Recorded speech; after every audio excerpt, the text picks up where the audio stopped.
আমি আজকে একটা রেসিপি বানাচ্ছি পুঁই শাক দিয়ে মাছের মাথা দিয়ে ছ্যাঁচড়া বা চচ্চড়ি, ছ্যাঁচড়াই বলুন আর চচ্চড়ি বলুন, যেইটাই হোক বানাচ্ছি। তার জন্য আমি দেখুন পুঁই শাকগুলোকে আমি কেটে ধুয়ে তাকে একটু নুন একটু মিষ্টি দিয়ে আমি একটু প্রেসার কুকারে একটা সিটি দিয়ে নিয়েছি।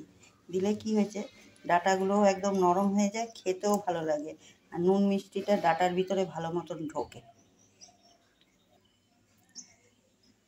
দেখুন এখানে বেগুন কেটে নিয়েছি, একটা আলু কেটে নিয়েছি, মিষ্টি কুমড়ো নিয়েছি, পেঁয়াজ কুচিয়ে নিয়েছি, এখানে দুটো বড় পেঁয়াজ আছে কুচিয়ে নিয়েছি।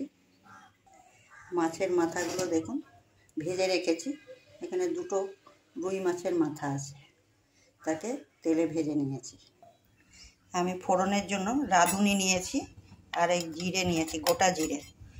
সবাই তো পাঁচফোড়ন দিয়ে ছ্যাঁচড়া খায়, একবার রাঁধুনি দিয়ে এমনি করে বানিয়ে দেখবেন, খেতে হেভি কিন্তু টেস্টি হয়। লঙ্কার গুঁড়ো নিয়েছি হাফ চামচ, 1 চামচ হলুদের গুঁড়ো, 1 চামচ হলুদের গুঁড়ো, আর এখানে কাঁচা লঙ্কা আর শুকনো লঙ্কা নিয়েছি।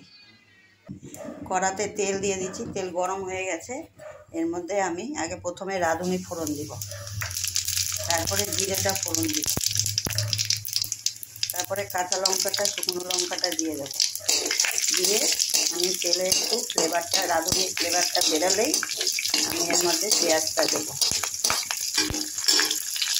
রাঁধুনির ফ্লেভারটা বেরিয়ে গেছে, এর মধ্যে আমি পেঁয়াজটা দিলাম। পেঁয়াজটা একটু ভাজা হলে তারপরে আমি মাছের মাথাটা দেবো। পেঁয়াজটা একটু নাড়াচাড়া করে এর মধ্যে আমি এখন নুনটা দেবো। নুনটা অল্পই দিবেন, কেন শাক তো পুঁই শাক, দিয়ে দেবেন। পেঁয়াজটা ভাজা হয়ে গেছে, এর মধ্যে রাঁধুনির মধ্যে পেঁয়াজটা ভাজলে না হেবি সুন্দর একটা সেন্ট বেরোয়, ফ্লেভার বেরোয়। এর মধ্যে আমি হলুদ গুঁড়োটা আর লঙ্কার গুঁড়োটা দিয়ে দেবো। দিয়ে এবার মাছের মাথাগুলো দিয়ে দেবো।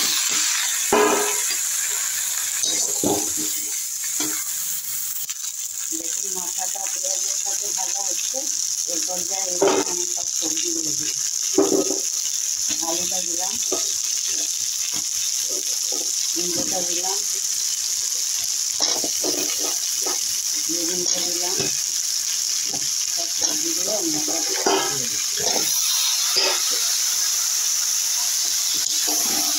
এগুলো একটু নাড়া দিয়ে তারপর পুঁই শাকটা দেবো। আমার ওই পুঁই শাক সেদ্ধ করা জলটা ছিল, আমি পুঁই শাক সেদ্ধ করা জলটা দিয়ে দিলাম। দিয়ে এই আলু টালুগুলো ওই সাথে সেদ্ধ হয়ে যাবে, আমি আর এক্সট্রা জল দেবো না। ওই জলটা দিয়ে এখন গ্যাসটা কমিয়ে দিয়ে আস্তে আস্তে করবো। এর মধ্যে আমি পুঁই শাকটাও এখন দিয়ে দেবো। দিয়ে এখন ঢাকা দিয়ে দিব, যেমন নাড়া দিয়ে। এগুলো সব নাড়াচাড়া দিয়ে দিচ্ছি। এর মধ্যে আমি চিনি দিয়ে দিলাম। চিনিটা যার যার পরিমাণ মতন দিবেন, কিন্তু তবে একটু ছ্যাঁচড়াটা একটু মিষ্টি মিষ্টি হলেই ভালো লাগে। আমি এটাকে নাড়া দিয়ে আবার চাপা ঢাকা দিয়ে দেবো। সব এখন সেদ্ধ হবে।